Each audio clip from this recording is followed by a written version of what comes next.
I'm on mile 3. Can you believe it? Mile 3 again. 3 times in a week with some sandals. Damn, and a piece of skin fell off my foot. Ouch. Damn. That's not cute. I'm going to take a picture of that. Woo. I got to get used to it. But, hey, I'm kicking it. I'm not limping. But, hey, let me show you. I'm going to take a picture. I got to take a picture of that. Oh, my God. Hold on. I'll be right back. Uh-huh.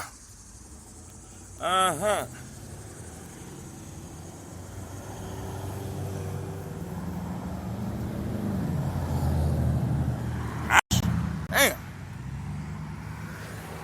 Damn. But you know what? I'm still walking. I'm still alive. I'm still breathing. Man. So, class in session. Class in session. Right? Now, I talk about the power of the universe all the time. The power of the creator and all that, you know. Although I get in arguments with people about it. You know what I'm saying? I work for something that's higher and greater than myself. Right? Right? Now, this thing that's greater than everything manifests itself within the world. So when I serve others, I am serving this higher power. When I give words of praise to things or empathize with people and other things, I am praying. When I fall into a trance, whether I'm in motion or am I doing a task that I love to do, I am in meditation. You see what I'm saying? See, we have extracted our spirituality out of our physicality. We have taken and basically destroyed our whole spiritual concept because it's almost useless now. It's a matter of reading books and reading different languages and being able to cast stones and shit. You know what I'm saying? Or shells and some of y'all gonna be disrespected, but those that understand what I'm saying, it's cool. You know what I'm saying? We need to move above and beyond. We need to be people of action. We're not a people of passivity. We have never been a people of passivity. Now, what has happened, or what appears to have been happening, is that somehow we have been convinced that us being active means that we have to be reactive rather than proactive. We show our action now in a reactive way when we used to be a proactive people. You know what I'm saying? We developed our villages in a proactive way. We raised our children in a proactive way. You know what I'm saying? Even today, now, the way we respond to our in most cases is in a reactive way. And that's not good. That's not good in war. That's not good in chess. That's not good in mancala. That's not good in football. That's not good in basketball. That's not good in golf. You know what I'm saying? If you want to be a winner and you want to be on top, you know what I'm saying? Whether you build a nation or playing hopscotch, you have to be proactive. That means that you're acting, in a sense, in advance. You're acting for something rather than to something. See, reactivism is, I don't think that's a word. Reactivism, I don't know.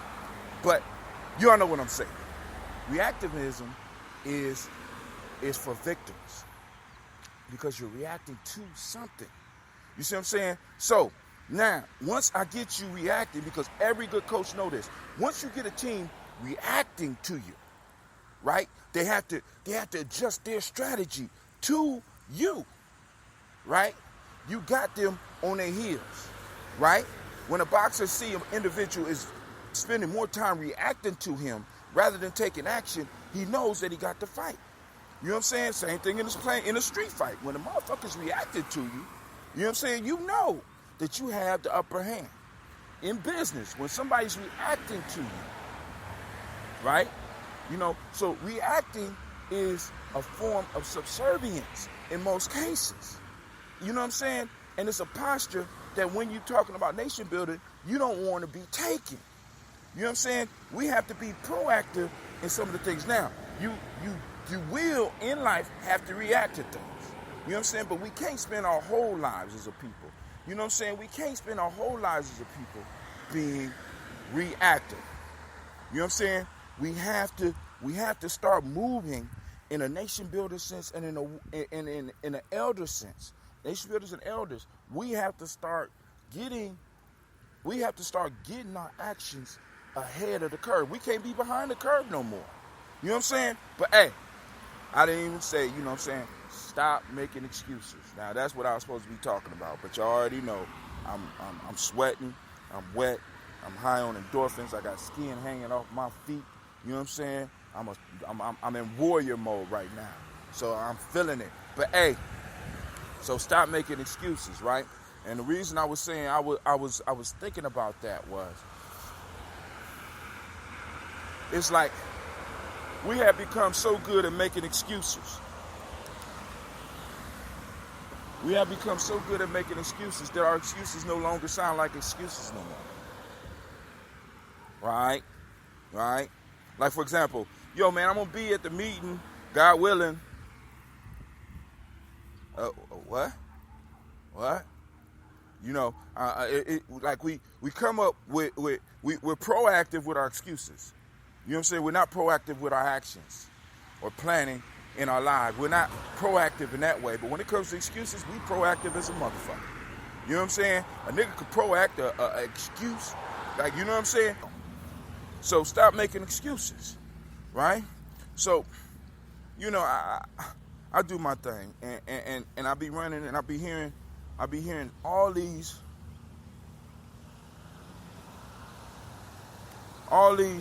excuses for why people can't do certain things, when the fact of the matter is that anything, and I keep on, because I'm in the same place where I said this yesterday, on Thursday. We got to always pull on our ancestors' words. What man has done, man can do. There's absolutely nothing that any of us, that if we apply ourselves to it, there's absolutely nothing that we cannot do. You know what I'm saying?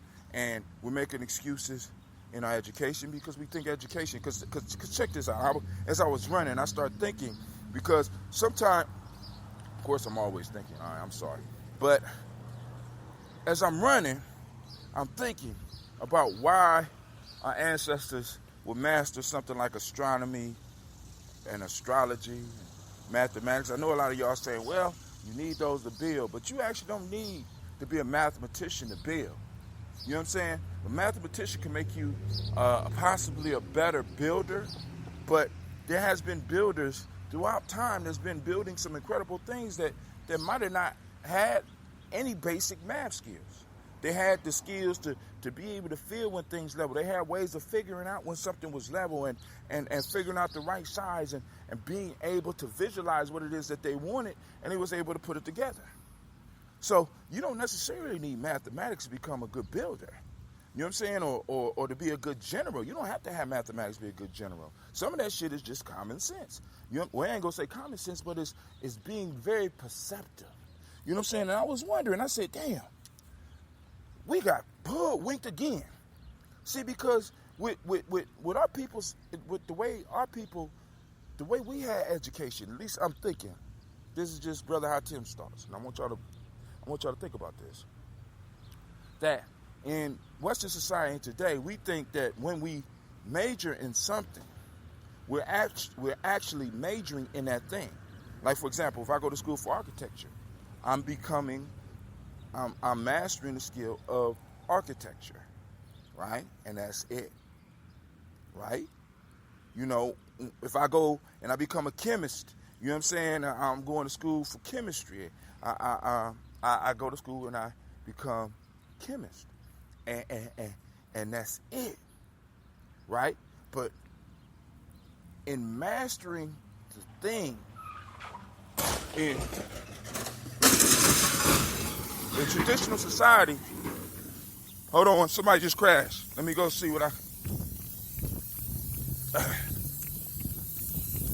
hold on, I gotta go.